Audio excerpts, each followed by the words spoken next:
હાલ મિડલ ઇસ્ટમાં ચાલી રહેલા યુદ્ધમાં અમેરિકા જીતી ગયું છે.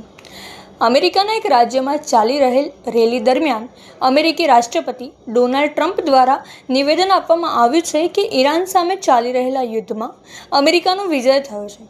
તેમનો દાવો છે કે અમેરિકી સેનાએ ઈરાનની સેનાને ઘણી હદ સુધી નબળી પાડી છે. ટ્રમ્પે કહ્યું કે જીતની જાહેરાત ઉતાવળમાં ન કરવી જોઈએ, પરંતુ ટ્રમ્પ અનુસાર યુદ્ધના પહેલા જ કલાકમાં સ્પષ્ટ થઈ ગયું હતું કે અમેરિકા યુદ્ધમાં આગળ છે. બીજી બાજુ ઈરાનના રાષ્ટ્રપતિ મસૂદે ચાલી રહેલા યુદ્ધને ખતમ કરવા માટે 3 શરતો મૂકી છે.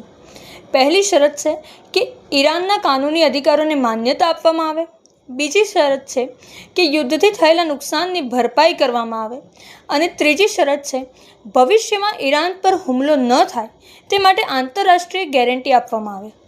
તો હવે આની પર તમારું શું કહેવું છે તે કમેન્ટ કરીને ચોક્કસથી જણાવો અને અમારા સોશિયલ મીડિયા પેજને લાઇક એન્ડ ફોલો કરો.